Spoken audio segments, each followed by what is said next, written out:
Hello and welcome dear students. हम कर रहे हैं discuss important questions of class 8 for SST और सोशल साइंस। तो इस वक्त हम पार्ट 3 जो आपका है स्वीक्स की बात करेंगे, जो आपके इंपॉर्टेंट क्वेश्चंस आ सकते हैं इसमें, जिसमें कि सोशल एंड पॉलिटिकल लाइफ यानी स्वीक्स आपका है। पहला आपका चैप्टर जो है समेटिव असेसमेंट में जो आपका रखा गया है, तो उसकी बात करेंगे। That is chapter number 1, that is Indian constitution. और इसमें हमें कितने मार्क्स है? 4 मार्क्स। तो चलिए यहाँ पे देखेंगे पहले एमसीक्यूज क्या आ सकते हैं वहाँ से। पहला है यहाँ पे आप देखेंगे, India is A dash dash form government. कौन सी है? डेमोक्रेटिक। हालांकि यहाँ पे फिल इन द ब्लैंक है, मैं बार बार कहता हूँ, ये एमसीक्यूज भी आ सकता है। तो India is a democratic form of government. दूसरा है right to equality is granted by dash dash to its people. किसने दिया है? कॉन्स्टिट्यूशन ऑफ इंडिया ने दिया है। इसके बाद तीसरा जो है, इन 1934 आईएनसी यानी Indian national Congress made the demand for, किसके लिए? कॉन्स्टिट्यूंट असेंबली के लिए। इन 1934 ये इंडियन नेशनल कांग्रेस ने डिमांड की थी। इसके बाद चौथा जो है, children under dash years of age are prohibited from any kind of labour, यानी उस पर चाइल्ड लेबर पे बैन है। किस एज के नीचे? यानी 14 ईयर्स ऑफ एज। इसके बाद स्टेट रोड फॉर्स, ये भी आ सकते हैं। Right to equality is the first fundamental right, ये बिल्कुल सही है, ट्रू है ये। इसके बाद दूसरा, the constitution of India was incorporated in 26 जनवरी 1948, ये फॉल्स है। यहाँ पे आप ध्यान में रखेंगे, इट वॉज, हाँ, ये डेट है, ये फॉल्स है। इसके बाद तीसरा है जो B R Ambedkar was the chairman of drafting committee, बिल्कुल ट्रू है। इसको ड्राफ्टिंग कमेटी का जो चेयरमैन था, इसका किसको रखा गया था? बी आर अम्बेडकर को। नेक्स्ट चलते हैं हम। इसके बाद चौथा जो Gandhi ji is called father of nation, बिल्कुल सही है ये, ट्रू। इसको भी आप ध्यान में रखेंगे। मैच द फॉलोइंग, अब हमारे मैच करना है। यहाँ पे देखिए, पंचायती राज का पहलू, तो इसमें क्या है? 3 टायर सिस्टम है। इसके बाद फादर ऑफ नेशन, ये ईजी है, it is Mahatma Gandhi. First prime minister of India Jawaharlal Nehru. और उसके बाद कॉन्स्टिट्यूशन वाज इनकॉर्पोरेटेड ऑन 26 जनवरी 1950। जो वहाँ पे गलत था ना, जो 1948 लिखा था पिछली पेज भी, यहाँ पे 1950 असल में। इसके बाद नेक्स्ट है, choose the correct option. MCQs है यहाँ पे। पहला क्या है? The constitution of India was incorporated on, तो पहले हमने पढ़ा इट इज़ 26 जनवरी 1940। ये इंपॉर्टेंट ये डेट रहेगा, ये याद रखना आप, कब वजूद में आया था इंडियन कॉन्स्टिट्यूशन? 1948 यानी 26 जनवरी को। इसके बाद आगे चलेंगे हम। नेक्स्ट एमसीक्यू है, the fundamental rights are provided to citizens by, fundamental rights कौन गारंटी करता है? That is constitution of India. ये कॉन्स्टिट्यूशन में इनकी फंडामेंटल गारंटी है, किनकी? फंडामेंटल राइट की गारंटी है वहाँ पे।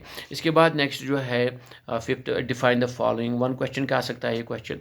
सेक्युलर स्टेट, सेक्युलर स्टेट को हम कहते हैं, देखिए, a secular state is a state which does not officially promote one religion as a state religion. Example India. तो इंडिया को हम सेक्युलर स्टेट क्यों कहते हैं? क्योंकि जिस मुल्क में एक ही मज़हब को गवर्नमेंट सपोर्ट नहीं करती, हर एक मज़हब को बिल्कुल फलने फूलने का मौका दिया जाता है, हर एक मज़हब के लोगों को बिल्कुल अपने मज़हब पे पैरवी करने की वहाँ पे आज़ादी होती है, उसको कहते हैं सेकुलर स्टेट। तो इंडिया एक सेकुलर स्टेट है। दूसरा है, व्हाट इज सेकुलरिज्म, तो इसी से रिलेटेड है।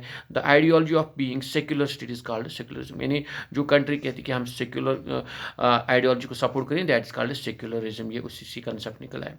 Short answer type question, define democracy. तो डेमोक्रेसी क्या है? यहाँ पे देखिए, democracy is a form of government in which the people of the state possess the power to choose government, यानी जिसमें वोट डालने पड़ते हैं, एडल्ट फ्रेंचाइजी होती है, उसको हम डेमोक्रेसी कहते हैं।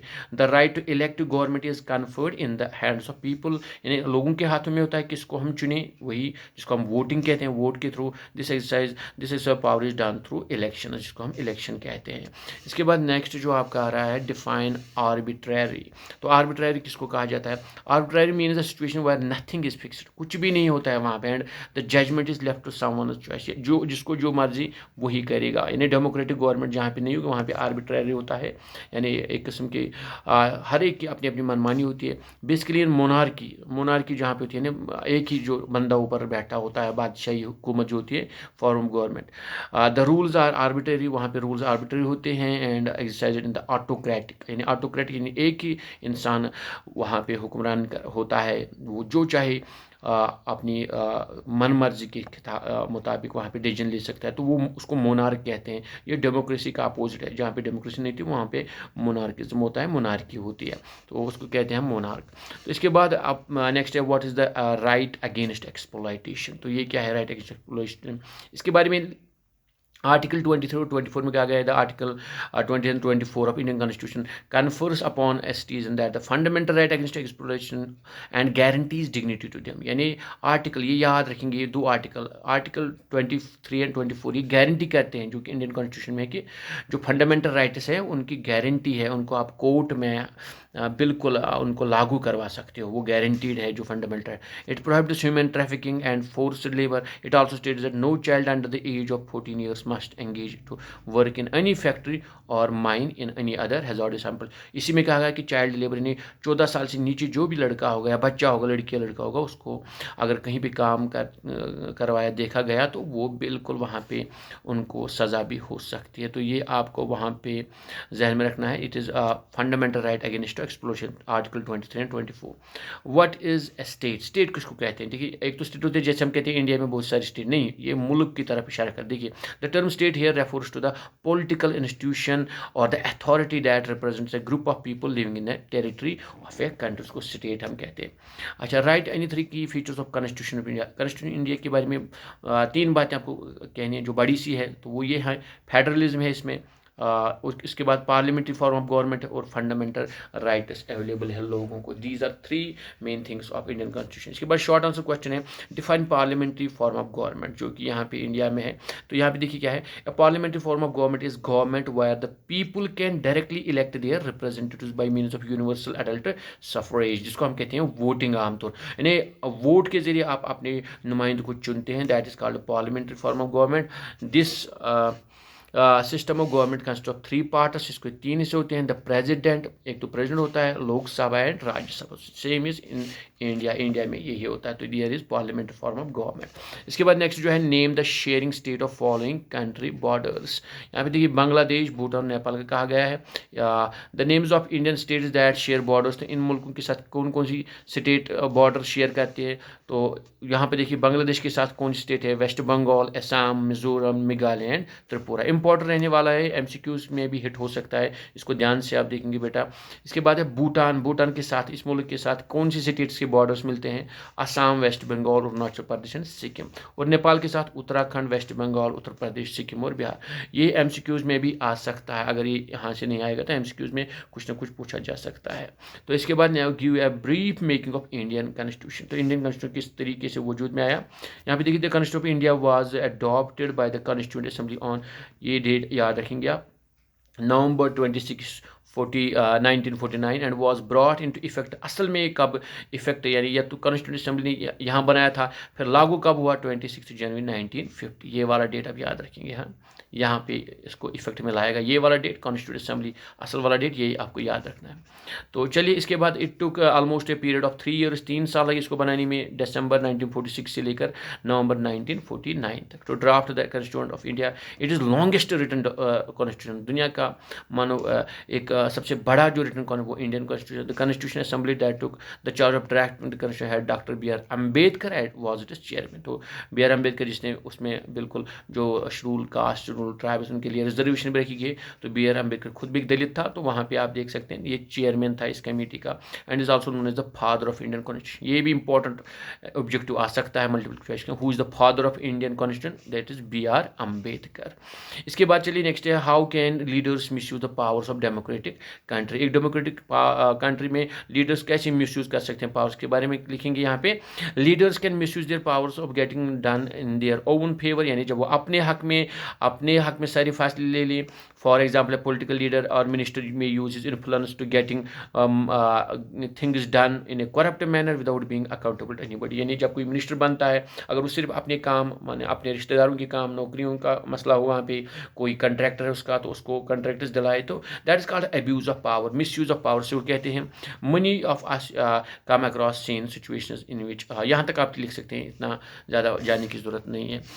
आगे जो है, list out main fundamental rights given by constitution India. Main fundamental rights जो कॉन्स्टिट्यूशन इंडिया में दिए गए हैं लोगों को, सिटीजन ऑफ इंडिया को, वो क्या है, तो यहाँ पे देखिए, एक तो है राइट टू इक्वालिटी, दूसरा है राइट टू फ्रीडम, तीसरा है right to freedom to religion, right against exploitation, पांचवा है cultural education rights and right to constitutional remedies. तो ये आपके फंडामेंटल राइट्स 6 बनते हैं, इनको आप जहन में रखेंगे। एमसीक्यूज भी आ सकता है इनमें से कोई, तो इनको आप जहन में रखें, 6 के 6 जो मेन जो फंडामेंटल फंडामेंटल राइट्स आपके हैं।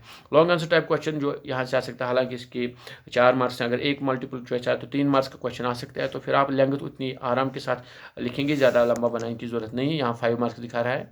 तो चलिए यहाँ पे what is meaning of fundamental rights. यहाँ पे पहला fundamental rights are the rights guaranteed under part 3 of Indian constitution.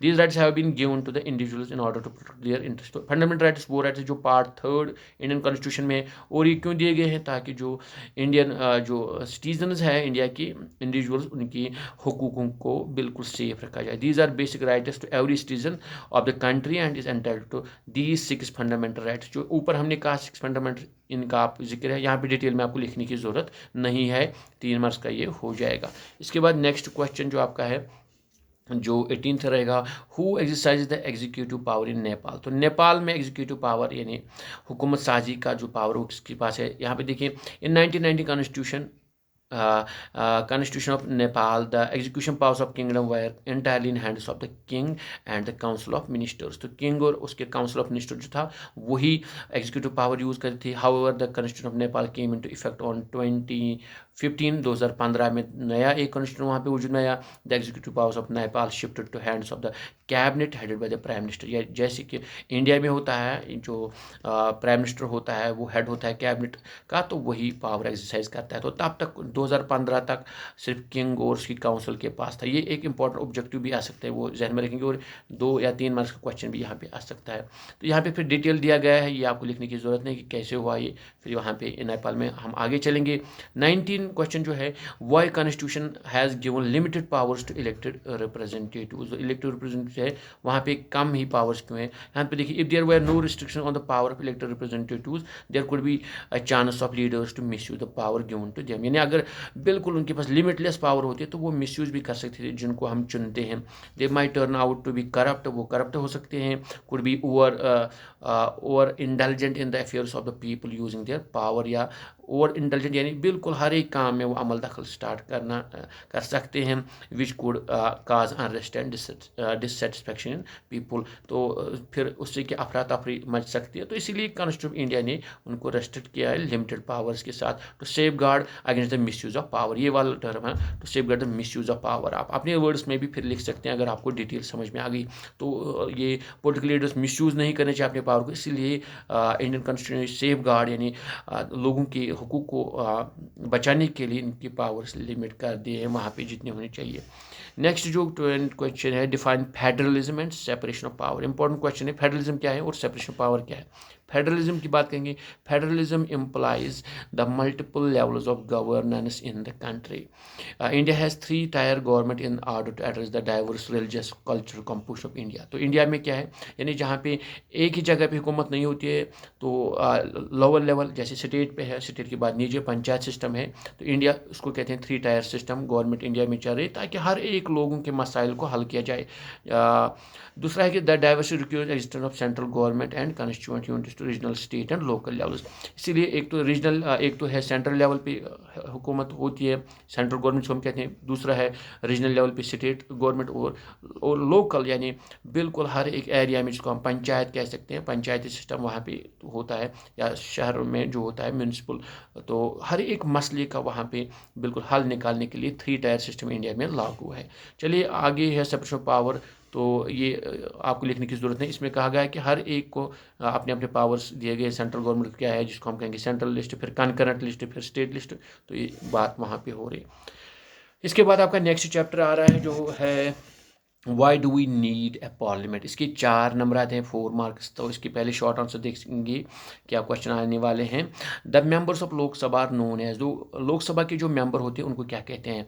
तो यहाँ पे आंसर देखिए, मेंबर ऑफ पार्लियामेंट को कहा जाता है। They are called member of parliament. यहाँ देखिए, the Indian system of government, member of parliament, legislative assembly is representative elected by voters. तो आप फिर डिटेल देते हैं, जिनको हम वोटर्स यानी वोट डालते हैं फिर चुनते हैं, तो आप उनको कहते हैं मेंबर ऑफ पार्लियामेंट। चलिए ठीक, शॉर्ट में फिर लेजिस्लेटिव असेंबली होती है, फिर MLA उसको हम कहते हैं मेंबर ऑफ लेजिस्लेटिव असेंबली। तो यहाँ पे दूसरा जो है the members of Rajya Sabha known है, राज्यसभा के जो मेंबर होते हैं उनको क्या कहते हैं, they are known as member of legislative assembly, लेकिन यहाँ पे उनको MP कहा जाता है, member of parliament Rajya Sabha, short में उनको MP कहते हैं और उनको MLA कहते हैं। ये याद रखें, MLA is the member of legislative assembly and these member of जो राज्यसभा के होते हैं उनको कहते हैं MPs। In Indian state representative is one of the India's 2 houses. जो अपर हाउस होता है राज्यसभा का, जो उसमें मेंबर होता है उसको MP कहते हैं, मेंबर ऑफ पार्लियामेंट, और ये जो लोकसभा में होता है उसको कहते हैं MLA, member of legislative assembly in lower house जो होता है। इसके बाद आगे चलेंगे हम।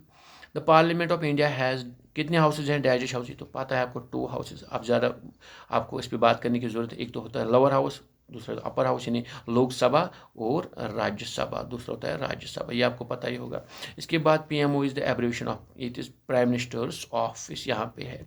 इसके बाद नेक्स्ट ट्रू और फॉल्स, पहला है द लोकसभा, यहाँ पे देखिए the Lok Sabha is a permanent house. Lok Sabha किसका परमानेंट हाउस है, तो यहाँ पे देखिए ये फॉल्स है। क्यों? इसमें कहा गया the upper chamber the Rajya Sabha council state is a permanent house, यानी राज्यसभा चेंज हुई थी, जो लोकसभा वो चेंज होती रहती है इलेक्शन के बाद। इसके बाद नेक्स्ट देखिए the session of parliament begins with question hour, ये बिल्कुल सच है। तो पार्लियामेंट किससे स्टार्ट होता है, क्वेश्चन आवर के साथ स्टार्ट हो, ये आप याद रखना है कि जो भी कार्रवाई होती है सेशन में पार्लियामेंट में पहले क्वेश्चन आवर होता है। उसके बाद तीसरा जो है EVMs were first used in year 2004, यानी इलेक्ट्रॉनिक वोटिंग मशीन कब यूज़ में होगी, तो ये बिल्कुल 2004 में, ये बिल्कुल सच बात है, ये MCQ आ सकता है। इसके बाद चौथा जो है तो question asked in Lok Sabha addressed to prime minister, तो ये बिल्कुल गलत है, प्राइम मिनिस्टर को नहीं, बल्कि अलग अलग मिनिस्ट्री जो होते हैं वहाँ पे क्वेश्चन रेज किए जा सकते हैं। इसके बाद मैच आपका आ सकता है, जो नेक्स्ट है देखिए यहाँ पे जो है आपका राज्यसभा, तो राज्यसभा का यहाँ पे क्या रहेगा, राज्यसभा आपका आंसर रहेगा अपर हाउस, है ना, अपर हाउस, जो कि UK में कहते हैं इसको upper house. Lok Sabha it's called the lower house. उसके बाद जो यहाँ पे होता है यूनिवर्सल फेडरल स्पीकर, क्या होता है, स्पीकर ऑफ द लोकसभा। इसके बाद यहाँ पे देखिए यहाँ पे universal adult franchise right to vote, इसका नाम है राइट टू वोट। चलिए आगे चलते हैं। इसके बाद हाँ, इसके बाद चूज द करेक्ट ऑप्शन, जो कि मल्टीपल चॉइस क्वेश्चन यहाँ से आने वाले हैं। The Rajya Sabha is also known as, Rajya Sabha का दूसरा नाम क्या है, that is also called as, क्या इसका नाम है, that is called council of ministers, तो इसको आएगा answer A। It's called, Rajya Sabha का दूसरा नाम को याद रखना है, इसको कहते हैं काउंसिल ऑफ मिनिस्टर्स, याद रखिएगा आप। दूसरा जो आपका ऑप्शन यहाँ पे आ रहा है, सॉरी दूसरा क्वेश्चन जो आ रहा है, digest house dissolves after every 5 साल के बाद उसको खत्म किया जाता है, तो आपको पता ही है वो लोकसभा है ना, तो उसको हम लोअर हाउस कहते हैं। चलिए देखिए यहाँ पे आंसर है बोथ A एंड B, क्योंकि यहाँ पे भी कुछ मेंबर्स होते हैं, तो ये आंसर यहाँ पे रहेगा बोथ A एंड B। यहाँ पे देखिए एक्सप्लेनेशन भी है, A and both the houses of parliament can not be dissolved at the same time, क्योंकि एक ही टाइम इनको डिजॉल्व नहीं किया, because the Rajya Sabha is a permanent house, Rajya Sabha permanent house होता है, it can not be dissolved. Whereas the Lok Sabha can, Lok Sabha को dissolve किया जाता है, it is possible to disband both Rajya Sabha and Lok Sabha. आया समझ में यहाँ पे, इसलिए आंसर रहेगा बोथ A एंड B। तो डिफाइन फॉलोइंग आपको डिफाइन करना है यहाँ पे। पहला है अनरिजॉल्व्ड, किसको कहते हैं, when there is no solution, अगर किसी काम का आपको सोल्यूशन नहीं निकला, आप पॉलिटिकल लाइफ में अगर बात करेंगे उसको कहते हैं it is said to be unresolved, कोई इशू जो रहेगा। अपोजिशन आपको पता होगी, जो कि पार्लियामेंट में होती है, the opposition is made up of parties that gained votes in their constituencies but were unable to gain majority, यानी जो हुकूमत नहीं बनाते हैं लेकिन उनको भी जीत मिलती है बहुत सी सीटों पे, लेकिन हुकूमत नहीं बना पाते, तो वो फिर पार्टी अपोजिशन में बैठे, उसको कहते हैं अपोजिशन। इसके बाद शॉर्ट आंसर टाइप क्वेश्चन जो 2 मार्क्स के आ सकते हैं। पहला है who is the leader of ruling party, तो वो होता है prime minister, the prime minister is the leader of ruling party, तो वो भी होता है is a member of Lok Sabha, Lok Sabha का वो मेंबर रहता है। दूसरा है who selects the ministers of different who selects the minister of different ministries, तो कौन मिनिस्टर चूज करता है, ये प्राइम मिनिस्टर का हक रहता है। देखिए यहाँ पे the prime minister of India appoints the ministers of various ministries, this minister assist prime minister, तो ये फिर प्राइम मिनिस्टर को असिस्ट करते हैं, जो कि हुकूमत साजी का काम होता है उसमें। इसके बाद है what is the most important function of Lok Sabha, Lok Sabha का इंपॉर्टेंट काम क्या है, the Lok Sabha most essential role is to elect executive. Lok Sabha का काम होता है जो एग्जीक्यूटिव विंग होती है, एक तो आपको पता है 3 विंग्स होते हैं, एग्जीक्यूटिव, दूसरा लेजिस्लेटिव यानी जो जिनको हम इलेक्ट करते हैं इलेक्शन के थ्रू, और तीसरा होता है जुडिशरी। तो ये जो लोकसभा होता है ये किनको करते हैं, एग्जीक्यूटिव यानी मिनिस्टर को चूज़ करते हैं, फिर उनके अंडर ऑफिसर्स काम करते हैं। Ministers are title given to the these executives. Ninth क्या है, what is the question hour in parliament. Question hour क्या होता है, तो question hour is the parliamentary session during which the opposition parties inquire about the ruling parties activities. यानी question hour में क्या होता है, जो अपोजिशन पार्टी होती है वो रूलिंग पार्टी जो हुकूमत में होती है पार्टी, उसको क्वेश्चन कहते हैं कि फलानी जगह क्या काम हुआ, किसी भी प्रोजेक्ट के बारे में जो होता है मुल्क में जो भी एक्टिविटीज़ होती है उनके खिलाफ या उनके मुतलिक क्वेश्चन पूछा जा सकता है। नेक्स्ट जो है, what is the number of members in the lower house of parliament. Important ये क्वेश्चन रहेगा, लोअर हाउस यानी लोकसभा में कितने मेंबर्स हैं, तो यहाँ पे आंसर है आपका there are 233 there are 230 members in the that we elect, यानी जिनको हम बिल्कुल इलेक्शन में उनको चूज़ करते हैं, प्लस 12 मेंबर्स और 12 इसके अलावा होते हैं who are nominated by president, जो कि प्रेसिडेंट चूज़ करता है, यानी 233 इनको हम इलेक्ट करते हैं, प्लस होता है 12 जो इनको प्रेसिडेंट नॉमिनेट करते हैं, नॉमिनेशंस पे होते हैं। तो इनको कुल मिलाकर अगर आप देखेंगे यहाँ पे तो वो कितना होता है, दैट इज़ 245 यानी 245 टोटल सीट्स होते हैं या टोटल मेंबर्स होते हैं किसमें, लोकसभा में।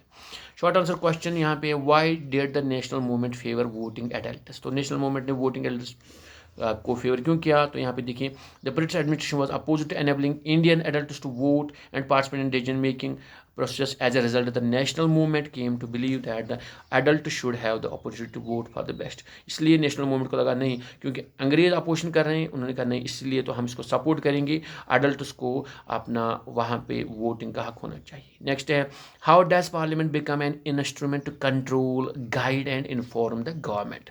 तो पार्लियामेंट कैसे बनी, एक जिसको हम कहेंगे ना कंट्रोल सिस्टम है, गाइड करने के लिए, गवर्नमेंट को इन्फॉर्म करने के लिए। तो यहाँ पे देखिए, the parliament session begins with the question hour, क्योंकि वहीं पे सवाल जवाब होता है। अपोजिशन पार्टीज अगर कोई काम गलत करेगा गवर्नमेंट तो वहाँ पे अब क्वेश्चन उठेगा क्वेश्चन आवर में। तो question hour is the parliamentary session during with the opposition parties inquire about the ruling parties activities during the year. तो हर साल जब ये पार्लियामेंट सेशन लगता है तो अपोजिशन पार्टी जो होते हैं वो क्वेश्चन रेज करते हैं। नतीजा क्या होता है कि मिनिस्टर्स को अपने लिमिट में रह के काम करना पड़ता है जो लोगों के हक में होता है। तो ये वहाँ पे लिख सकते हैं। और आगे भी ये इंपॉर्टेंट क्वेश्चन रहने वाला है, इसको थोड़ा स्टार लिखेंगे यहाँ पे, इंपॉर्टेंट रहने वाला है। The government is in charge of the responding to all of them, government को जवाब देना पड़ता है। As a result the entire parliamentary process becomes a tool for controlling, guiding and informing the. इसी वजह से क्योंकि क्वेश्चन जब होंगे तो फिर गवर्नमेंट बिल्कुल उनको सोच समझ के हर काम करना पड़ता है जो कि लोगों के हित में हो, लोगों के फ़ायदे के लिए हो। नेक्स्ट क्वेश्चन जो है, what is basic premise of democracy. तो डेमोक्रेसी का पहला जो जिसको हम कहेंगे काम क्या होता है या उसका कैसी पहचान होती है, तो the concept of consent is the corner stone of democracy. यानी कंसेंट यानी इकरार जिसमें जबर ना हो, तो डेमोक्रेसी इसी पे होती है। For instance the people's participation, appropriation and willingness to form government, क्योंकि जब लोग गवर्नमेंट चुनते हैं किसके थ्रू, एडल्ट फ्रेंचाइज यानी इलेक्शन के थ्रू, तो वो एक कंसेंट दिखाते हैं, वो अपना वोट देते हैं, वो एक इकरार करते हैं कि हम भैया हम आपको चूज़ करते हैं गवर्नमेंट बनाने के लिए किसी पार्टी को। And seat function, the citizen is the most important person. तो सिटीजन ही एक मोस्ट इंपॉर्टेंट पर्सन होता है इन डेमोक्रेसी, क्योंकि लोग it is democracy is by the people, of the people and for the people, and all government institutions should have faith in them. चलिए इसके next है, what does article 17, ये यहाँ पे देखिए, ऑफ इंडिया कॉन्स्टिट्यूशन स्टेट, यानी article 17 में क्या कहा गया है जो इंडियन कॉन्स्टिट्यूशन के है।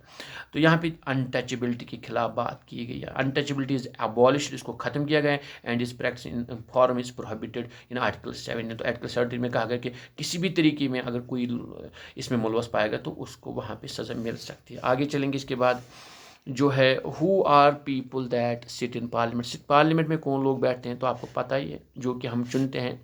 यहाँ पे देखिए, parliament is made of representative of several seats, they are elected में एमपीज, यानी जो अपर हाउस के होते हैं राज्यसभा के जो होते हैं, और MLAs members of legislative assembly, तो वो मिलके दोनों ये जो अपर हाउस और लोअर हाउस यानी लोकसभा और राज्यसभा ये पार्लियामेंट बनाता है। इसके बाद लॉन्ग आंसर टाइप क्वेश्चन, आप अकॉर्डिंगली फिर एडजस्ट, अगर 3 ही मार्क्स का आएगा तो अकॉर्डिंगली आप इसकी लेंथ कम कर सकते हैं, या 4 मार्क्स का आएगा। तो यहाँ पे देखेंगे, what is the role of parliament and what is it is it is important question है ये।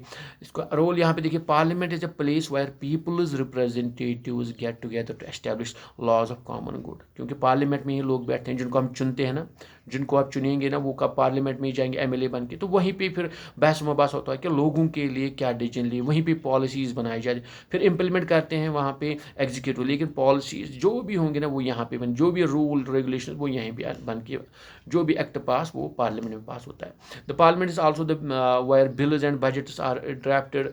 The finance minister prepares the budget for the general welfare of the people and submits the parliament approval. तो budget भी यहीं से होता है, यानी हर एक चीज़ की कहाँ पे टैक्सेस कितने लगने हैं, कहाँ से आएगा पैसा, तो ये भी कहाँ पे, ये भी पार्लियामेंट में ही होता है, जो कि फाइनेंस मिनिस्टर का काम होता है, वो वहाँ पे बजट बनाता है और बिल्स भी बनाता है।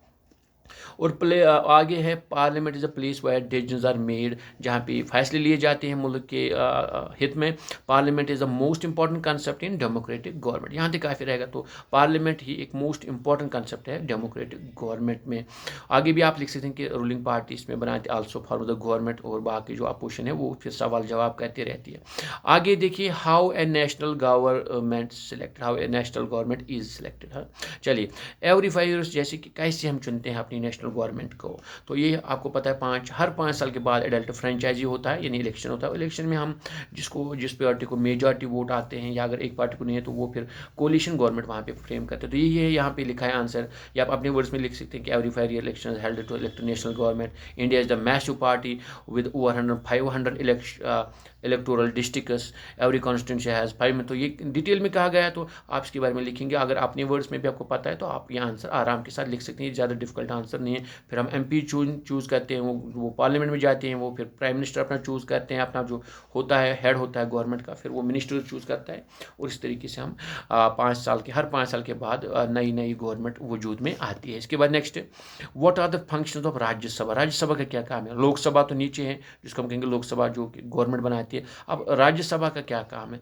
देखिए, Rajya Sabha is a parliament representative body of India many states. इसमें हर एक स्टेट के मेंबर होते हैं।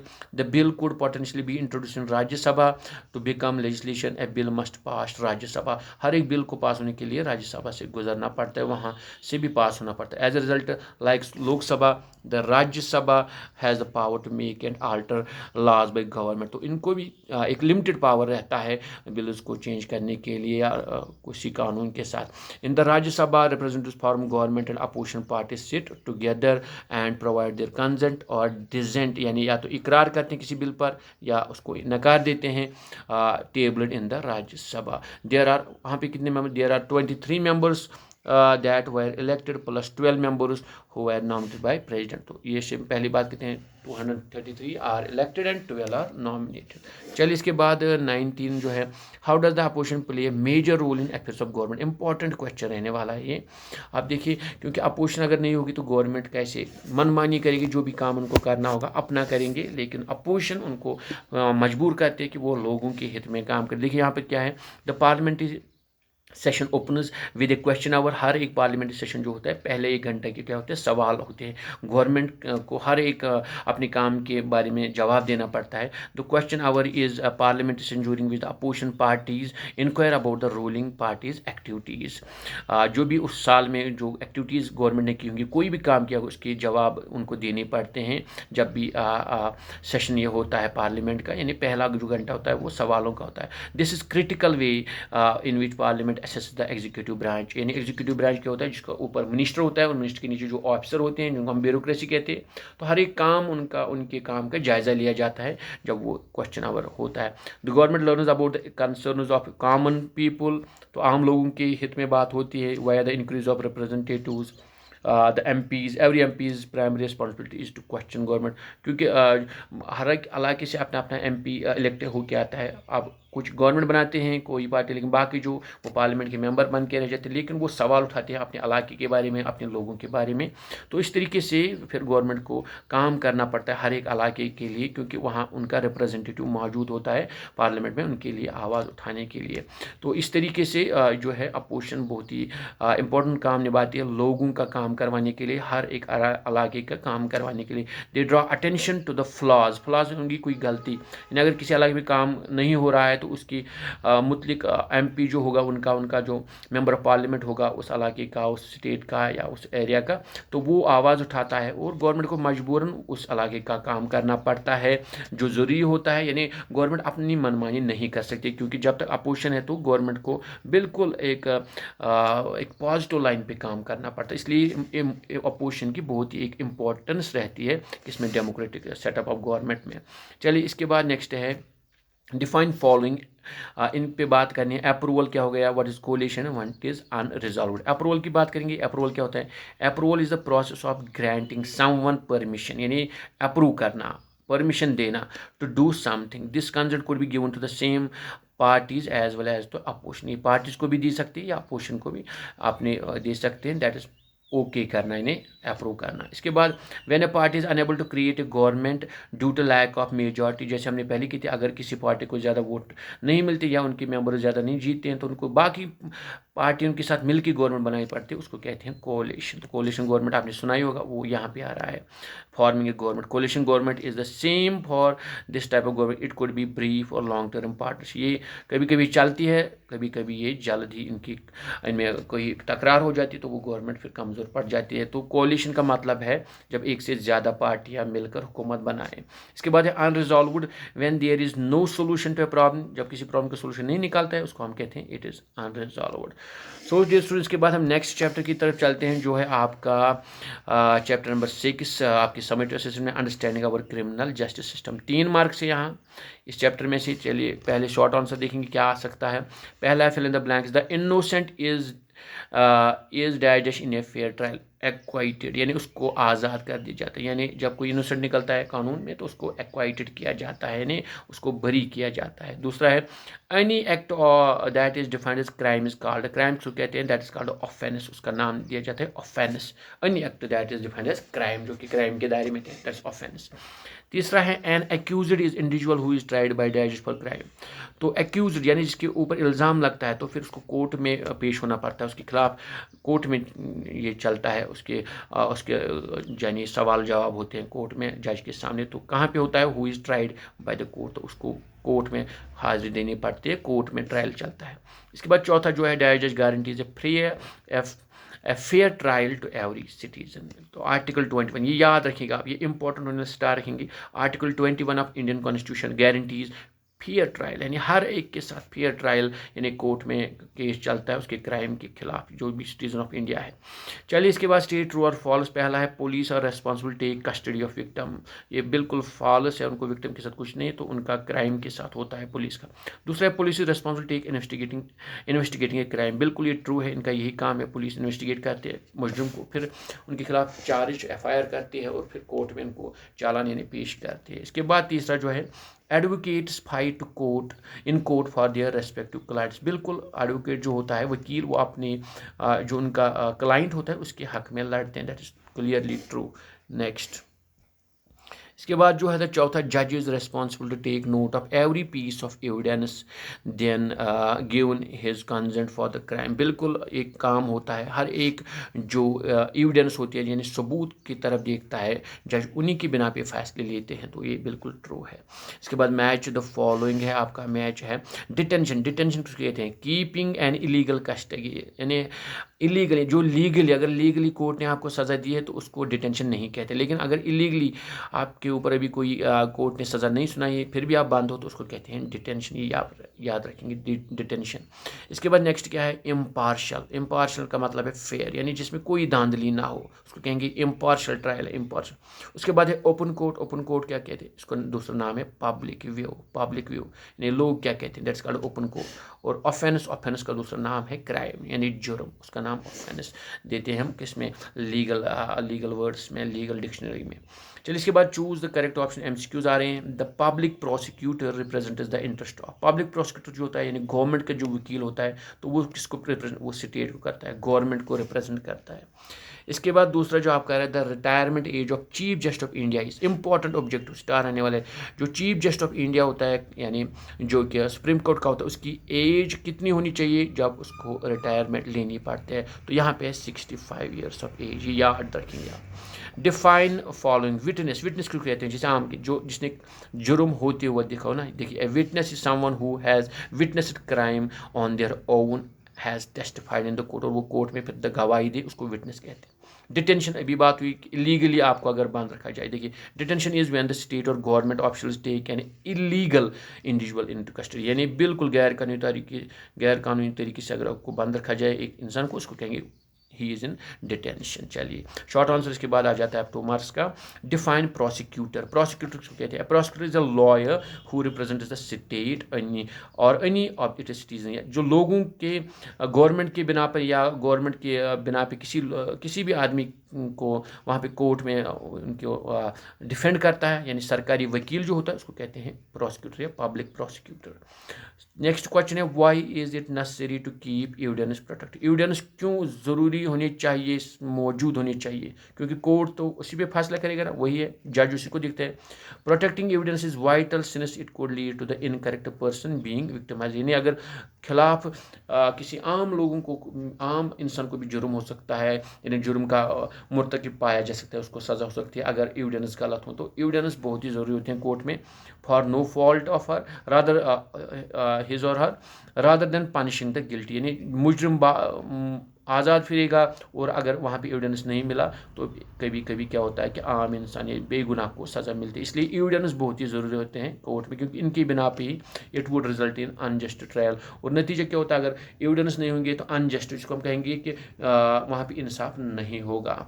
चलिए नेक्स्ट जो आपका आ रहा है वो है discuss the role of the police in criminal justice. तो क्रिमिनल जस्टिस में पुलिस का क्या रोल है, शॉर्ट आंसर आ सकता है यहाँ पे देखिए the police job is to conduct investigation and apprehend the perpetrator, यानी जिसने किया होगा तो उसको ढूंढ निकालना ये पुलिस का काम है। फिर सज़ा देना काम जो होता है वो होता है कोर्ट का, वो पुलिस का काम नहीं होता, ये उनका काम है सिर्फ इन्वेस्टिगेशन और इसको मुलजिम को फिर हाजिर करना कोर्ट में, उनका वहाँ पे उनको उसका चालान काटना पड़ता है, तो वहाँ पे पेश करना पड़ता है कहाँ पे, कोर्ट में। चलिए नेक्स्ट जो है उनका what is criminal justice system, what is criminal justice system, यानी बिल्कुल क्या है क्रिमिनल जस्टिस सिस्टम, यानी जो भी जुर्म करेगा उसको तो सज़ा मिलनी वही है।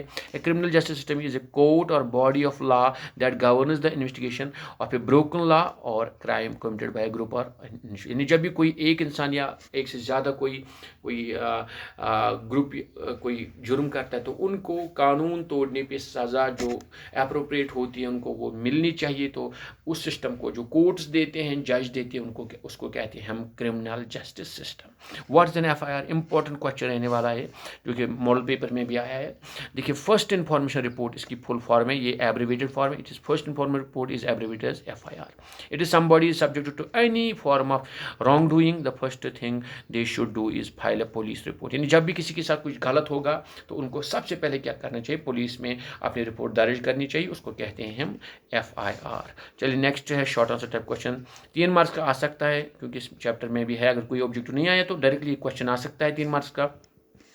यहाँ पे देखिए give brief of the criminal justice system in India, criminal justice system के बारे में आपको लिखना है इंडिया में कैसा है। तो यहाँ पे आप लिख सकते हैं जैसे आपने the victim first report the offence to the police station, वो पुलिस स्टेशन में जाता है, the police gathers evidence arrest the culprit and have him और her appear in the court within 24 hours, फिर पुलिस रिपोर्ट लिख के फिर उस पर जाँच पड़ताल करती है और फिर मुलजिम को पकड़ती है within 24 hours in the court room, फिर कोर्ट रूम में उनको 24 घंटे के अंदर पेश करना पड़ता है। द ट्रायल बिगनेस, फिर वहाँ पे केस चलता है। The public prosecutor represent the victim, जो ये विक्टिम होता है इसके हक में गवर्नमेंट वकील बात करता है। And if the accused so desires he can do hire an advocate, तो जो मुलजिम होता है जिसके खिलाफ केस चलता है वो अपना वकील भी कर सकता है। When the hearing is over, जब हियरिंग खत्म हो जाती है, द जज रेंडर्स हिज फाइनल वर्डिक्ट, और फाइनल वर्डिक्ट यानी जज लास्ट में अपना फैसला सुना देता है।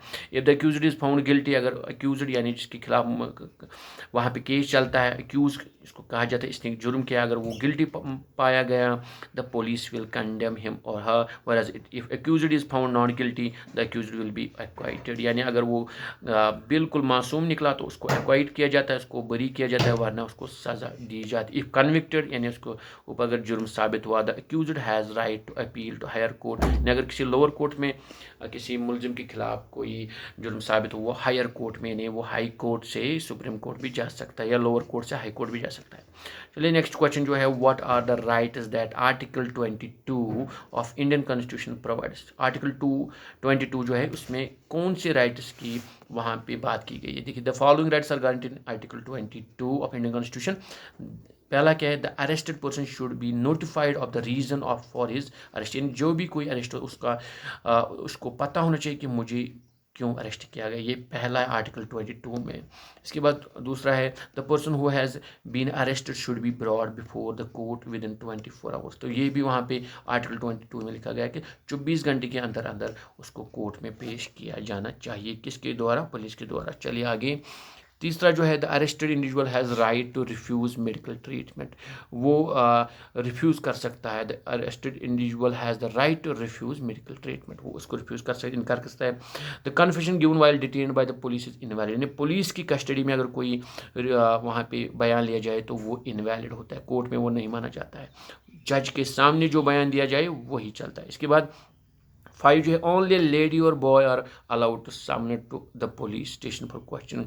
तो एक लेडी और एक बॉय यानी उनको अलाउड है to be submit to the police station. हाँ, यहाँ पे आप only a lady and a boy are allowed to submit to the police station. Next जो आपका है, what are guidelines state the supreme court of India has set for the police. चलिए यहाँ पे पहला जो इंडियन सुप्रीम कोर्ट है establish the following guidelines for the state police. क्या है, एक तो उनको क्या करना है, police officers who conduct investigation and arrests must dress appropriately and wear prominent name tag. उनकी बिल्कुल वर्दी होनी चाहिए एक, जिसको हम यूनिफॉर्म कहते हैं, और नेम टैग, नाम भी उस पर लिखा होना चाहिए। दूसरा है, a memo should be written that includes the time table, time and date, बिल्कुल वहाँ पे एक टाइम और डेट भी होना चाहिए कब ये अरेस्ट हुई। तो उसके बाद the arrested person family members must attest the document, और उनके जो वहाँ पे अरेस्ट होता है उनके फैमिली मेम्बर्स ये बिल्कुल बोले चाहिए हाँ यही टाइम और डेट, वो उसको अटेस्ट यानी बिल्कुल उसकी गवाही देनी चाहिए। चलिए नेक्स्ट जो है, can the state provide lawyer to the victim who can not afford the fee of an advocate. Important question रहने वाला है, क्या कोई ऐसा मुलजिम जो है जो अपना विक्टिम जो है क्या जो अपना वकील नहीं ला सकता, उसको afford the fee of an advocate नहीं कर सकता है, क्या उसको दे सकता है स्टेट? यहाँ पे देखिए, yes the state has the authority to appoint public prosecutor to represent the victim in court. तो विक्टिम के लिए गवर्नमेंट वहाँ पे एक वकील बिल्कुल वहाँ पे तैनात कर सकता है जो फी अफोर्ड नहीं कर सकता है। देखिए क्योंकि यहाँ पे article 22 of Indian constitution guarantees that everyone has the right to be represented by a lawyer. Another in Article 39A of the Indian Constitution instructs the state to provide a person with a lawyer to fight his or her case if she is unable to employ one। तो यहाँ पे Article 39 में ये MCQ भी आ सकता है, किस आर्टिकल के अंदर? Article 39A। इसके बाद नेक्स्ट क्वेश्चन जो आ रहा है, why do you think the confessions made in police custody are not valid. Question ये भी इम्पोर्टेंट रहने वाला है कि जो पुलिस कस्टडी में जो कोई बयान देता है तो वो क्यों नहीं वैलिड होता है कोर्ट में, यानी जज के सामने वो नहीं माना जाता है, इसकी क्या रीज़न है? देखिए यहाँ पे क्या है answer, confessions made by the accused or victim while in police custody are not valid since they could be made under duress। तो यहाँ पे उन पे जबर या ज्यादती या उनको मार पीट के वहाँ से उनसे बयान लिया जा सकता है, इसलिए कोर्ट में वो वैलिड नहीं होते हैं। Under the duress of any prominent politician the police में रिकॉर्ड ए फेक स्टेटमेंट और ब्रिंग इट टू कोर्ट। क्योंकि कभी कभी कोई प्रोमिनेंट पॉलिटिशियन होता है यानी जो माना जाना पॉलिटिशियन होता है, उसके दबाव में आके कभी पुलिस किसी से भी बयान ले सकती है, इसलिए कोर्ट वो वैलिड नहीं मानता। तो जज के सामने जो बयान दिया जाता है वही वैलिड रहता है। नेक्स्ट इसके बाद चलेंगे लॉन्ग आंसर क्वेश्चन। ये हालांकि यहाँ पे 5 मार्क्स है, लेकिन आप अकॉर्डिंगली इसकी शॉर्ट कर सकते हैं आंसर, तो देखेंगे लेकिन इंपॉर्टेंट रहेंगे ये टॉपिक्स। पहला है discuss the guidelines that police should follow during investigation. Important question है, पुलिस जब इन्वेस्टिगेशन करे तो उनको किन गाइडलाइंस के तहत करनी पड़ती है। देखिए, constitution entity is the police, the constitution's entity is the police. He is obliged to assist India's citizens by protecting their rights and making them feel safer by crime. इन्हें पुलिस का क्या काम होता है? उनको लोगों को सुरक्षा देनी होती है। तो police should work in accordance with the guidelines laid in the criminal proceedings. तो उनके लिए बिल्कुल एक प्रोसीजर होता है पुलिस के लिए, उनको कैसे काम करना होता है, उन्हीं के अंडर उनका काम होना चाहिए। In the sake of suspicion he should not disturb everyone, यानी शक की बिना पे हर एक को डिस्टर्ब नहीं कर सकते हैं। तो police should be held to a higher standard than anyone else. उनका बिल्कुल बात करने का तरीका या काम करने का तरीका एज पर द स्टैंडर्ड होना चाहिए, as per the following protocol, जो क्रिमिनल प्रोसीडिंग्स के अंडर होना चाहिए। His primary role is to gather evidence. जो पुलिस का काम होता है वो पहला जो होता है गैदर एविडेंस, यानी उनको एविडेंस जमा करनी होती है किसी केस के खिलाफ या जुर्म के खिलाफ, and present it to the जज, और कोर्ट में जज के सामने रखने पर, क्योंकि एविडेंस के बिना पे ये फैसला होता है। And for more thorough hearing and consult, और बाकी जो भी हियरिंग्स या कंसल्ट होते हैं उनके रिलेटेड उनको अकॉर्डिंगली वर्क करना पड़ता है। Police must be impartial, police impartial होनी चाहिए, यानी बिल्कुल उनको कोई भी रायता नहीं होना चाहिए, चाहे विक्टिम हो चाहे वहाँ पे जो एक्यूज्ड होता है, बिल्कुल उनको अपनी प्रोसीडिंग्स जो क्रिमिनल प्रोसीडिंग उनके अंडर काम करना पड़ता है। And adhere to the human rights principles. No one can be shot unnecessarily by the police. तो पुलिस किसी को भी गोली नहीं मार सकती है या कोई भी काम ऐसा नहीं कर सकती है जो कानून के दायरे के बाहर हो। चलिए नेक्स्ट है, what is FIR, why is it necessary evidence. तो FIR जो हमने पहली बात की, it is abbreviated form of first information report. अब इसकी ज़रूरत क्यों है, ये एविडेंस क्यों माना जाता है? देखिए यहाँ पे क्या है, आंसर आपको लिखना है। First information report is abbreviated FIR if somebody is subject to any form of wrongdoing, the first thing they should do is file a police report. तो सबसे पहले उनको एक रिपोर्ट दायर करनी पड़ती है जिसको हम FIR कहते हैं पुलिस स्टेशन में। The FIR should be filed at the nearest police station to the scene of the offence, यानी जो नज़दीकी पुलिस थाना है जहाँ पे क्राइम, वहाँ पे उनको जो विक्टिम है वो उसको अपनी जो FIR वो लॉन्च करनी होती है या फाइल करनी होती है। In FIR victim meticulously record all of the specification what happened to him और हर। जो भी वहाँ पे उसके साथ हुआ होता है विक्टिम के साथ, वो डिटेल में वहाँ पे उसको रिकॉर्ड करवाता है FIR में। तो the FIR can also delivered orally, या आप मुँह से भी बोल सकते हैं, और बाकी जो वहाँ पे कंसर्न होता है वो उसको लिखता है। However keeping A record of the FIR will improve it is effectiveness. लेकिन ऑरली जो होते हैं मुँह से बोला जाता उतना वैलिड नहीं रहता है, बेहतर रहता है कि जो रिकॉर्डिंग यानी जो रिटन हो FIR, वो फिर आगे चल के उसको आप कोर्ट में भी पेश कर सकते हैं। This copy of FIR will also hold the police accept accountable for locating the perpetrator and bringing him on her or her before court for punishment if proven guilty। क्योंकि इसी FIR के बिना पे जो है पुलिस अकाउंटेबल, उनको जिम्मेवारी रहती है कि जो भी वहाँ पे ये जुर्म करने वाला है उनको उसको कोर्ट में पेश करें, और लास्ट में अगर वो उसको बिल्कुल उसका जुर्म साबित हो तो उसको सज़ा भी मिलती है if proven guilty. Next question जो है, what is your opinion on giving different people different roles in the case of court. तो ये उतना ज़्यादा नहीं है। नेक्स्ट क्वेश्चन की तरफ चलते हैं जो है, write down the functions of जज। तो जज की क्या फंक्शन रहेंगे, ये 2-3 आ सकते हैं, तो ये आप पॉइंट में इसके 2-3 पॉइंट्स रख लीजिए। अगर 3 मार्क्स का आ गया तो फंक्शन ऑफ जज आ सकता है, इसको भी ध्यान में रखेंगे। तो क्या है फंक्शन ऑफ जज या रेस्पॉन्सिबल ऑफ जज? पहला है, द जज is responsible for questioning the accused and the perpetrator in court, यानी एक्यूज्ड जो होता है जिसके खिलाफ केस चलता है तो उसको क्वेश्चन करता है जज। दूसरा है, when analysing the evidence present by the proponent the जज शुड बी क्रिटिकल। तो जज बिल्कुल बारीकी के साथ हर एक एविडेंस को देखता है, जांचता है। तीसरा क्या होता है, द जज is in charge of determining the evidence vulnerability, यानी एविडेंस को अगर उसके साथ छेड़खानी की जाए उसके मुतलिक को जज को बिल्कुल सावधानी बरतनी पड़ती, या क्या उसको छेड़ा गया है या कुछ चेंज हुई है। नेक्स्ट जो है, it is the responsibility of जज to conduct a fair trial. ये भी जज का ही काम होता है कि एक फेयर ट्रायल चलाना पड़ता है, यानी बिल्कुल किसी के साथ पारदर्शिता जिसको बोलते हैं ना, किसी के तरफ कोई भी ना विक्टिम की तरफ और ना ही जो होता है एक्यूज्ड, बिल्कुल on the basis of evidence जो होते हैं उनकी बिना पे जज फैसला सुनाता है। और 5th one, After collecting notes on everyone's conversation, the judge writes and produces the decision in front of everyone. तो सबके सामने जो भी वहाँ पे वकील होते हैं जो अपने अपने क्लाइंट के हक में बात करते हैं, लास्ट में जो होता है सबके बिना पे और जो एविडेंस होते हैं उनके बिना पे जज अपना फैसला सुनाता है. These are the functions of the जज. इसके बाद नेक्स्ट क्वेश्चन जो है, write down the function of police. तो पुलिस की क्या फंक्शन, ये भी इंपॉर्टेंट क्वेश्चन रहने वाला है. The following facts might help you to understand police function. क्या है? पहला है, police are response for keeping records of witness statements. तो जो भी विटनेस ने बोला होगा उन स्टेटमेंट को बिल्कुल रिकॉर्ड रखना पड़ता है पुलिस को. दूसरा है, it is responsibility of police to take perpetrator into custody after obtaining court order. तो कोर्ट से ऑर्डर मिलने के बाद परपिटेटर यानी जो जुर्म करने वाला जो अक्यूज्ड होता है उसको उनको कस्टडी में लेना पड़ता है, अपनी हिरासत में लेना पड़ता है. तीसरा है, within 2 hours of an arrest the police must present a suspect in court. तो अगर कोई सस्पेक्ट है यानी शक की बिना पे उसको गिरफ्तार किया तो 2 घंटे के अंदर अंदर, देखिए 2 आवर्स, 2 घंटे के अंदर अंदर उसको कोर्ट में पेश किया जाना चाहिए.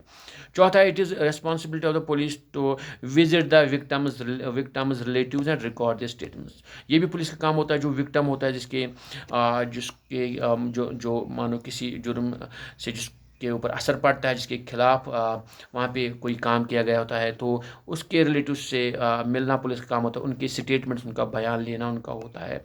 और नेक्स्ट जो है, it is responsibility of the police to apprehend the criminal suspects. और एप्रीहेंड यानी जो भी क्रिमिनल सस्पेक्ट उनको एप्रीहेंड करना, ये भी पुलिस का काम रहता है. तो ये था ये वाला चैप्टर. इसके बाद आप नेक्स्ट चैप्टर की तरफ चलेंगे जो है आपका सोशल साइंस का सिविक्स की अगर बात करेंगे वो है अंडरस्टैंडिंग मार्जिनलाइजेशन. तो चैप्टर नंबर 7 जो आपके समेटिव में इसकी बात करेंगे. 1 मार्क्स क्वेश्चन, तो इसमें खाली 2 मार्क्स आपके रखे गए हैं. तो इसमें या तो MCQ आ सकता है या 1 शॉर्ट मार्क इसका आंसर आ सकता है. तो उसके बारे में बात करेंगे. जल्दी से लॉन्ग आंसर आने के बहुत ही कम चांस है इसमें, इसलिए हम ज़्यादा यहाँ पे ध्यान देंगे MCQs या शॉर्ट, वेरी शॉर्ट आंसर की तरफ. पहला है, Muslim percentage India is percent of the world. कितनी है? तो वो है 11%. ये आप याद रखेंगे, Muslim percentage in India is 11% of the whole world. चलिए इसके बाद है, the original habitants of the land are. वो कौन है?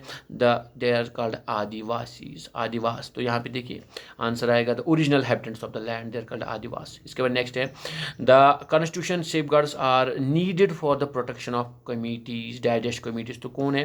तो यहाँ पे माइनॉरिटी कम्युनिटी यानी जो माइनॉरिटी इंडिया में जैसे हिंदूज मेजॉरिटी, यहाँ पे बाकी मुस्लिम, सिख, क्रिश्चियनिटी और बाकी जो है जैन वगैरह, तो वो माइनॉरिटीज़ है, उनको माइनॉरिटीज़ कहा जाता है. माइनॉरिटी कम्युनिटीज़ यहाँ पे लिखेंगे आप.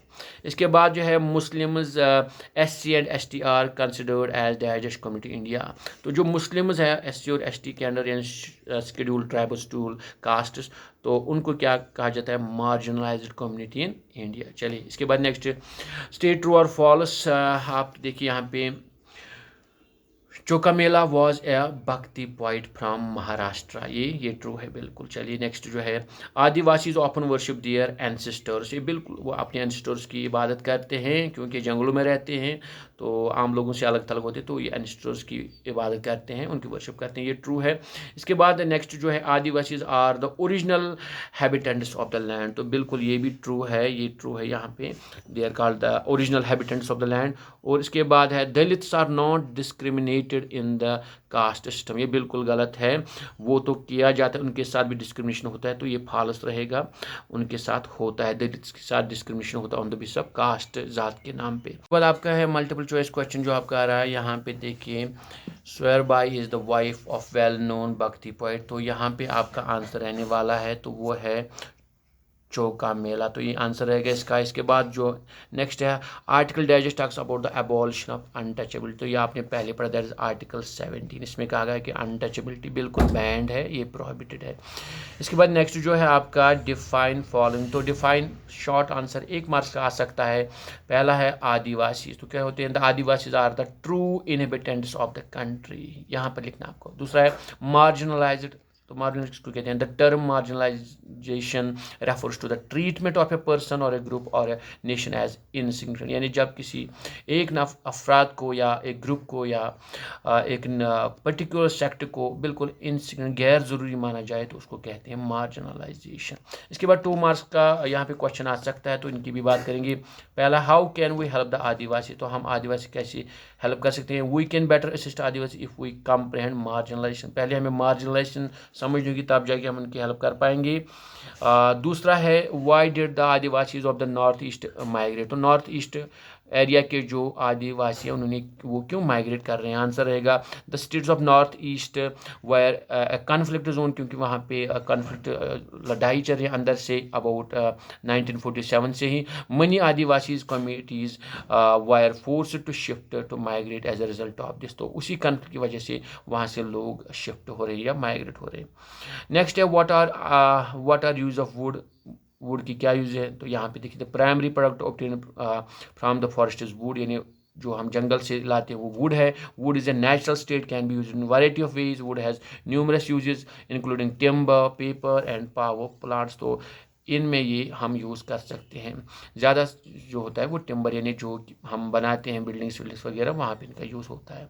इसके बाद नेक्स्ट क्वेश्चन है, what do you mean by Adivasi, तो पहले इस पर बात हो चुकी है 2-4 बार, तो they are Adivasi are the true inhabitants of a country, ये हो चुका है। इसके बाद what do you mean by marginalise, ये भी अभी हो चुका है। The term marginalise refers to the treatment of person और a group as a insignificant, तो यहाँ पे 3 मार्क्स के क्वेश्चन, क्योंकि इसमें 2 ही मार्क्स हैं इस चैप्टर, तो इसमें से ये वाले क्वेश्चन आने के चांसेस बहुत ही कम है। तो आगे चलेंगे हम। नेक्स्ट चैप्टर जो आपका आ रहा है, last chapter, that is public facility, chapter number 9 जो है आपका पब्लिक फैसिलिटीज़ के बारे में बात। 3 मार्क्स रहेंगे इस चैप्टर में, तो इसमें MCQs भी आ सकता है या शॉर्ट या थोड़ा सा लॉन्ग आंसर टाइप क्वेश्चन भी आ सकता है अगर कोई MCQ नहीं आया। तो पहले यहाँ पे देखेंगे, the dash dash guarantees primary education to every child, तो ये कौन, it is in constitution of India, ये आप लिखेंगे।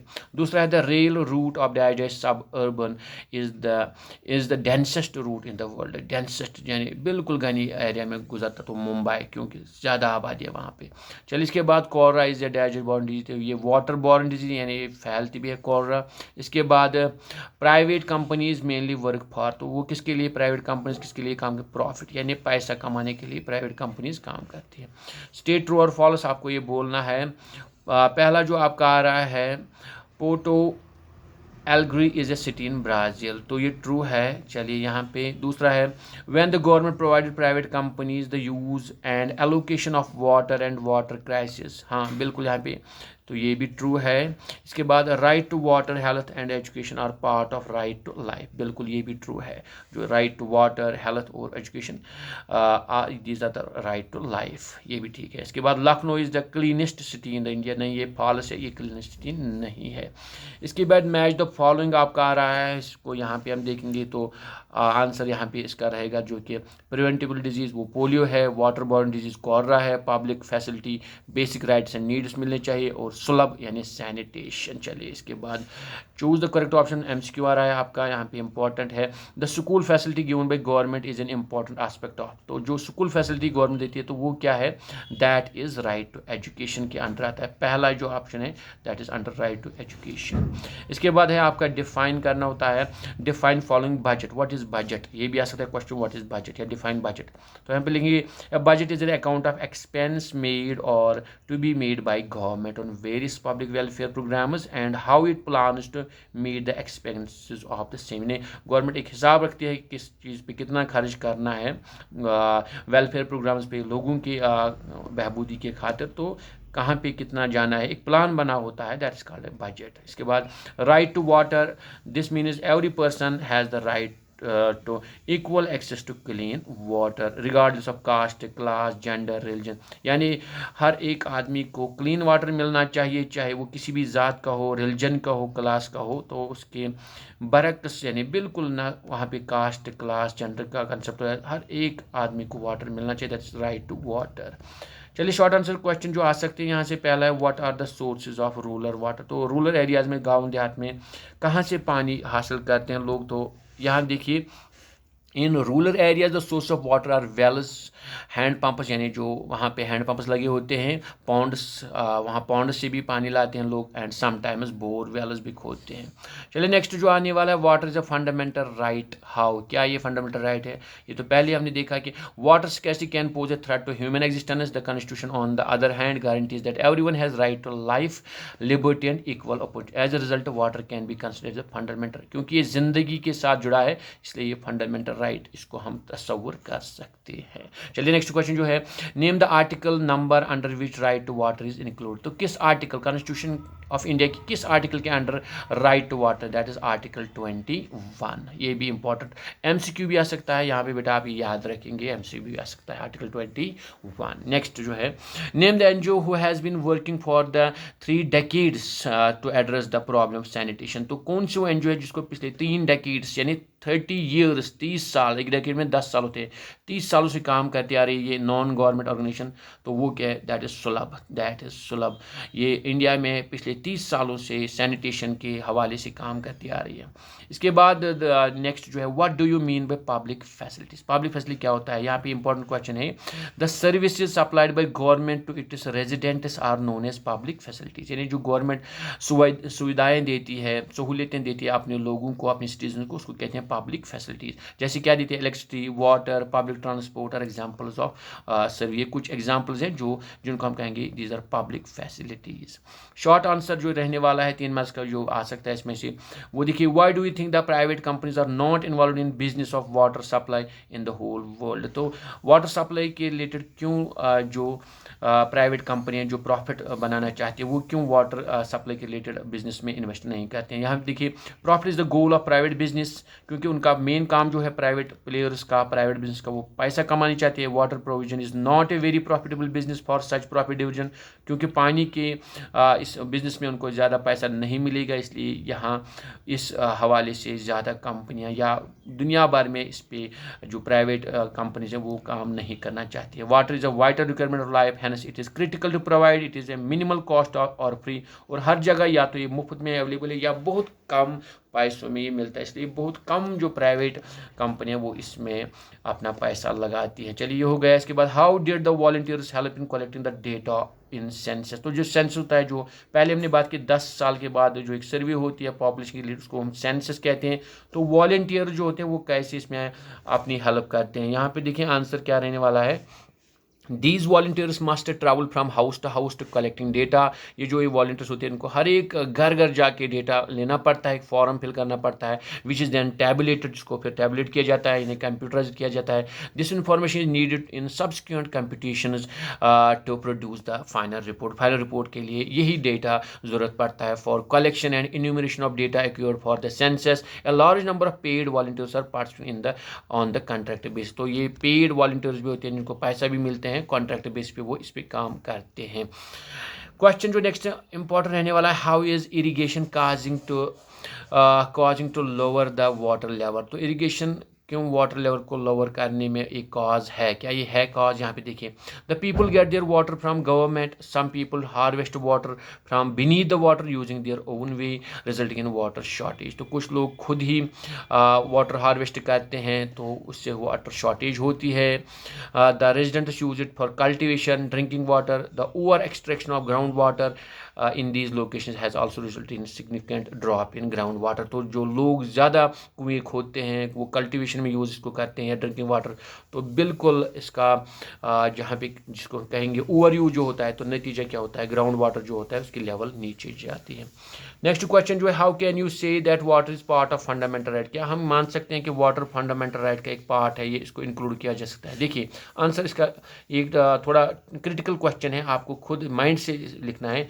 आंसर रहेगा, water is the most basic product that nature provides for everyone, there is no life without water, however some upper middle class and wealthy people gain more from government provided or other source of water, this causes a disparity in access of water between middle and lower, क्योंकि पानी तो हर एक के लिए ज़रूरत है, लेकिन जो कुछ अपर क्लासेस है वो गवर्नमेंट की कुछ फेवर लेते हैं और नतीजा क्या होता है, जो गरीब लोग होते हैं उनको पानी मुहैया नहीं रहता है। और वाटर स्कैर्सिटी को कहते हैं जब पानी की कमी है, उसको कहते हैं वाटर स्कैर्सिटी, तो water scarcity may pose a hazard to their survival, और नतीजा होता है कि कुछ लोगों को बिल्कुल उनको बिल्कुल जान पे बनाती है जब उनको पानी नहीं मिलता है। The Constitution, on the other hand, guarantees that everyone has the right to life, liberty, and equal opportunity.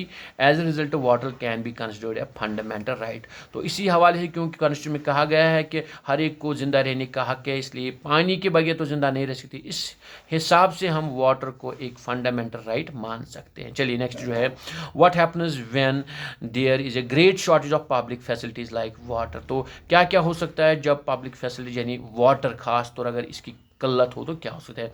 When there is a greater scarcity of public facilities such as water, the burden of inadequate water supply falls mainly on the poor. क्योंकि इसका सबसे खमियाजा किनको भुगतना पड़ता है, गरीब लोग जिनके पास पैसे। अमीर लोग तो कहीं ना कहीं से खरीद के लाएंगे, लेकिन गरीब लोग इसमें फंस जाते हैं। Middle class citizens are able to deal with the variety of private means. वो जो मिडिल क्लास होते हैं वो कहीं ना कहीं से खरीद लाते हैं प्राइवेट से, लेकिन ड्रिंकिंग वेल से या कहीं से और। लेकिन जो गरीब लोग होते हैं उनको ये मार झेलनी पड़ती है, यानी वो पानी की किल्लत की वजह से परेशान रहते हैं। The rich have more choices. तो अमीर लोगों के पास तो और भी चॉइसेस हैं। दे कैन अफोर्ड बोटल्ड वाटर, वो बोटल वाटर अफोर्ड कर सकते हैं, वाटर प्योरीफायर्स अफोर्ड कर सकते हैं। लेकिन जो गरीब होते हैं, people who can afford it have clean drinking water while poor are settle falling through the cracks. लेकिन जो गरीब लोग होते हैं, अगर वाटर स्कैर्सिटी होती है, वाटर यानी पीने की पानी की कमी होती है, तो सबसे पहले जो इस पे बुरा असर किन पे पड़ता है वो गरीब लोग थे, that is the poor people. ये आप अपने वर्ड्स में भी आंसर लिख सकते हैं, ज़रूरी नहीं कि आप सारा हर एक क्वेश्चन याद करिए। अगर आपको अंडरस्टैंड हो रहा है कंसेप्ट, आप अपने वर्ड्स में भी लिख सकते हैं। लॉन्ग आंसर के चांसेस कम है, लेकिन फिर भी यहाँ पे क्वेश्चन थोड़ा है इंपॉर्टेंट, इसको डिस्कस कर लेते हैं। यहाँ देखिए, why did people choose private institutions in place of government institutions. यहाँ पे आंसर रहेगा, आप अकॉर्डिंगली इसकी लेंथ फिर काम कर सकते हैं। अगर 2 ही मार्क्स आया, 3 ही मार्क्स, तो ज़्यादा लंबा लिखने की ज़रूरत नहीं है। देखिए, the rise of private education institutions such as schools, colleges and universities and technical and vocational training institutes has resulted in sharp drop in people's interest in government educational institutions. यहाँ पे कहा गया है कि जो प्राइवेट प्लेयर्स आ गए हैं, यानी प्राइवेट स्कूल्स है, प्राइवेट कॉलेजेस, यूनिवर्सिटीज़ या टेक्निकल इंस्टीट्यूट प्राइवेट आ गए हैं, तो नतीजा क्या, लोग कम अब जाने लगे हैं गवर्नमेंट इंस्टीट्यूट की तरफ। इसकी वजह क्या है, यहाँ पे देखिए, private players are focused on producing money which they utilise to develop institutional facilities luring talented people from middle and higher middle class. क्योंकि प्राइवेट जो होते हैं, प्राइवेट इंस्टीट्यूशन, उनमें वो जो प्राइवेट उनके मालिक होते हैं, प्राइवेट कंपनियों के, इंस्टीट्यूशन के, वो ज़्यादा पैसा लगाते हैं अपने बिजनेस में, वहाँ पे ज़्यादा अच्छी फैसिलिटीज़ देते हैं, वहाँ पे जो टैलेंटेड लोग ज़्यादा होते हैं उनको रिक्रूट करते हैं। नतीजतन जो लोग अफोर्ड कर सकते हैं प्राइवेट इंस्टीट्यूशन को, वो अपने बच्चों को या वो फैसिलिटी लेने के लिए वहाँ चले जाते हैं। As a result such private institution are out of reach for poorest classes. जो गरीब लोग होते हैं वो वहाँ पे नहीं जा सकते हैं, उनके लिए जो रहते हैं, जो गवर्नमेंट फैसिलिटीज़ हैं, वो वहाँ पे जा सकते हैं। This creates a separation. तो नतीजा क्या होता है, सेपरेशन हो जाती है, यानी अमीर और गरीब के दरमियान, the rich and poor, resulting in a shortage of qualified faculty in the government institution। नतीजा ये होता है कि जो गवर्नमेंट फैसिलिटीज़ हो वहाँ पे लो क्वालिफाइड, या हम कहेंगे कि जो हाईली टैलेंटेड होता है वो टैलेंट नहीं पहुँच पाता, क्योंकि वो पहली प्राइवेट सेक्टर में जहाँ उनको ज़्यादा पे या ज़्यादा वहाँ पे उनको फैसिलिटीज़ वर्क प्लेस पे मिलती है वो हो जाता है। This further limits the opportunities for disadvantages talented students to attain their career ambition. और इसका ये भी नतीजा होता है कि जो गरीब लोग होते हैं, उनके बच्चे जो होते हैं, जो टैलेंटेड होते हैं, लेकिन उनको अच्छी तालीम नहीं मिल पाती, या वहाँ पे अच्छा इंफ्रास्ट्रक्चर या फैसिलिटीज़ नहीं मिल पाती, और वो भी कहीं ना कहीं इसमें जो ये होता है तो इसमें पिस जाते हैं। तो ये आपको लिखना होगा वहाँ पे। और एक नेक्स्ट क्वेश्चन जो है जो आ सकता है, discuss the condition of the public facilities like water. ये इसके बारे में हमने ऑलरेडी किया है डिस्कस, वो आप लिखेंगे। तो यहाँ पे इंपॉर्टेंट और question, how do you think distribution of public facilities is not adequate for everyone. क्या आपको लगता है कि जो पब्लिक डिस्ट्रीब्यूशन है, जो पब्लिक फैसिलिटीज हर एक के लिए मौजूद नहीं है? तो उसके बारे में आप लिख सकते हैं। ये अपना भी आप क्वेश्चन आप लिख सकते हैं कि आप, अगर आपको लगता है, यहाँ पे जनरल अगर क्वेश्चन आंसर लिखेंगे, our country's distribution public amenities is insufficient to suit the needs of citizens. City developers have access to a majority of ethnicities such as water, healthcare, energy, education institutions, public transport, etc. When we travel to few kilometres outside the city though we notice the severe lack of such. यहाँ पे आप क्या लिख सकते हैं कि गाँव देहात में वो फैसिलिटीज़ बिल्कुल अवेलेबल नहीं है जो शहरों के लोगों को होती है। उनको हर एक फैसिलिटी मिलती है, स्कूल्स हो, कॉलेजेस हो, वहाँ पे हॉस्टल्स हो, लेकिन गाँव देहात में सिर्फ 5-10 किलोमीटर आप दूर जाएंगे उस शहर से तो वहाँ पे कुछ भी फैसिलिटी नहीं होती। तो यह अपने अल्फाज में भी आप लिख सकते हैं। उसके बाद जो लास्ट क्वेश्चन हम यहाँ से बात करेंगे वो है what is the condition of water supply in Chennai and why. ये भी आप लिख सकते हैं अगर आपने जहन में रखा होगा। So dear students, this were the all important questions from your this civics part, जिसको आप सिविक्स कहते हैं, from the social and political life. I hope कि आपने ये क्वेश्चन समझा होगा। आप अपने वर्ड्स में भी इन आंसर्स लिख सकते हैं अगर आपने हर एक कंसेप्ट को वहाँ पे समझा होगा। और लेकिन इंपॉर्टेंट जो डेट्स वगैरह जो मैंने कहा एमसीक्यूज आ सकते हैं उनको आप लर्न कीजिए।